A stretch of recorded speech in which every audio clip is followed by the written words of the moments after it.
강연 명리학 용어사전. 제가 개인적으로 명리학에 관심이 많아요. 그래서 기회가 되거나 시간이 되면 명리학 강의를 참여해서 듣긴 하는데 도대체 이해가 안 가요. 뭐 한문을 외워야 되고 마치 자기들만의 리그라고 할까요?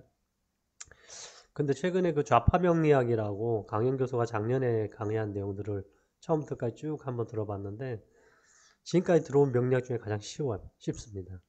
그리고 그냥 저 같은 이런 전혀 모르는 사람도 쏙쏙 이해가 되고요. 특히 이번에 제가 리뷰하고 있는 이 방송 내용은 강연의 명리학 용어의 이해 이런 내용이 있습니다. 용어를 알아야지 뭐 공부를 하든 명리학에 대해서 관심을 갖게 되는 것 같아요. 그래서 그 내용을 듣고 제가 정리를 해본 겁니다. 일단 그 명리학 용어 중에서 천지인에서부터 시작을 하더라고요. 하늘을 연구하는 거고 그 다음에 그걸 명리학이라 그러는데 아직은 학문으로 뭐 인정을 못 받고 있다. 천대받고 있다 이런 말씀을 하시고 그 다음에 지는 땅을 연구하는 것, 풍수지리학. 여기는 뭐 충분히 직관들이 땅을 보러 많이 다니죠. 돈도 많이 벌는 사람들이고. 그 다음에 인은 사람을 연구하는 건데 이건 한의학이고요. 한의학은 어차피 지금 의료로 들어왔잖아요. 제도권으로. 그래서 천지인 중에 거꾸로 인을 연구하는 한의학은 완전히 제도권에 들어왔고 지를 연구하는 풍수학은 이제 제도권까지는 아니지만 뭐 돈을 많이 버는 조직인데 명리학은 아직도 무당같이 취급받는다. 아주 명쾌하게 정리가 된 것 같아요. 그리고 명리학은 어떤 뭐 점본다 이렇게 생각하는 게 아니라 점하고는 좀 다르고 오히려 점성술 그 다음에 토정비결 요게 명리학하고 관계가 있고요. 나머지 주역이나 신점, 타로, 무속신화 이거는 점 보는 거죠. 그래서 명리학과 점 보는 거에 대해서도 차이를 얘기해 주는데 그거는 강의 들으시면 잘 알 수 있을 것 같습니다. 사주팔자란 뭐냐? 사람의 삶을 규정하는 한 시간을 가지고 규정을 하는데 4개의 기둥과 8개의 글자. 그래서 시일월연이거든요. 시일월에 2개씩 글자를 해서 하나의 기둥, 4개의 기둥이 되고 그 다음에 시주, 일주, 월주, 년주 이렇게 4개의 기둥이 되고 그 기둥 안에 2개의 숫자들이 있는 거죠. 그래서 8자의 숫자를 가지고 그 사람의 운명을 풀어보는 겁니다. 아주 간단하더라고요. 그래서 시는 주로 그 자기의 배우자, 노년, 그 다음에 자식에 대한 얘기를 많이 하게 되고 그 다음에 두 번째 일에 대한 거는 현재 지금 진행되고 내가 어떻게 했느냐 이런 걸 해석하면 되고요. 월은 부모가 나한테 어떤 일 해줬고 내가 어렸을 때 어떤 일이 있었는지 그 다음에 년은 조상, 하늘이 준 거죠. 내가 처음 태어났을 때 내가 태어난 장소 뭐 이런 것들이 나오는 건데 요 4가지만 잘 해석해도 사주가 대략적으로 해석이 되는 걸로 설명을 했습니다.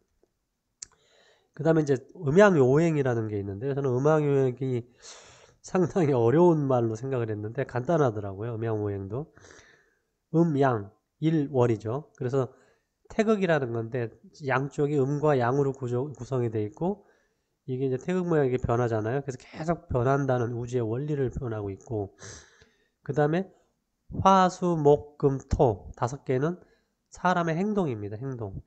그래서 월화는 음양, 화, 수, 목, 금, 토가 사람의 행동.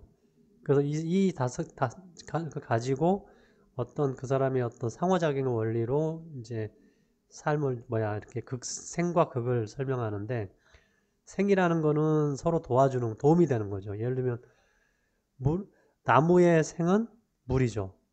물이 있어야 나무가 자라니까. 근데 거꾸로 나무의 극은 불입니다. 나무를 태우니까.